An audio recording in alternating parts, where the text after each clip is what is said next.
জাতিসংঘের মহাসচিব Antonio Guterres দ্বিতীয়বারের মতো বাংলাদেশে 4 দিনের সফরে গত 13 মার্চ বৃহস্পতিবার ঢাকায় এসেছেন।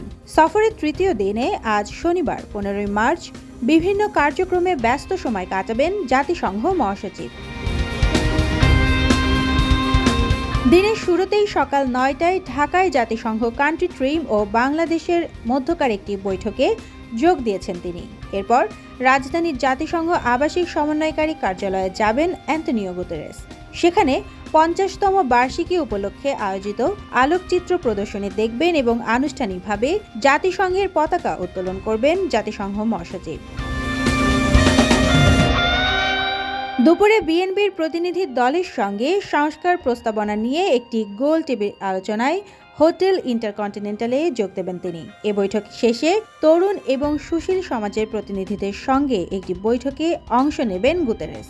এছাড়াও বিকেলে জাতিসংঘ মহাসচিব এবং পররাষ্ট্র উপদেষ্টা মোহাম্মদ তৌহিদ হোসেন একটি যৌথ সংবাদ সম্মেলনে অংশ নেবেন বলেও জানা গেছে। গতকাল সফরের দ্বিতীয় দিনে রাজধানীর হোটেল ইন্টারকন্টিনেন্টালে পররাষ্ট্র উপদেষ্টা মোহাম্মদ তৌহিদ হোসেনের সঙ্গে এক বৈঠকে বাংলাদেশের সংস্কার ও পরিবর্তন প্রক্রিয়ার সঙ্গে সংহতি প্রকাশ করেছেন গুতেরেস। পররাষ্ট্র উপদেষ্টার সঙ্গে বৈঠকের পর একই স্থানে প্রধান উপদেষ্টার রোহিঙ্গা ইস্যু ও অগ্রাধিকার বিষয়ক উচ্চ প্রতিনিধি ডক্টর খলিলুর রহমান জাতিসংঘ মহাসচিবের সঙ্গে সাক্ষাৎ করেন। তারা রোহিঙ্গা সংকট সম্পর্কিত বিষয়গুলো নিয়ে আলোচনা করেন।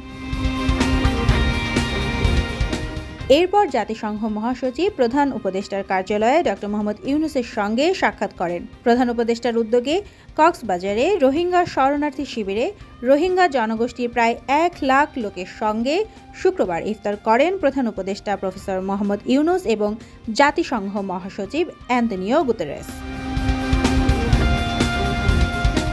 জাতিসংঘ মহাসচিব দুর্দশাগ্রস্ত রোহিঙ্গাদের জন্য মানবিক সহায়তা বাড়াতে আন্তর্জাতিক সম্প্রদায়ের প্রতি আহ্বান জানাবেন বলে আশা করা হচ্ছে। আগামী রবিবার সকালে অ্যান্তোনিও গুতেরেসের ঢাকা ত্যাগ করার কথা রয়েছে। সুবর্ণা মেহজাবিন, দেশকাল নিউজ।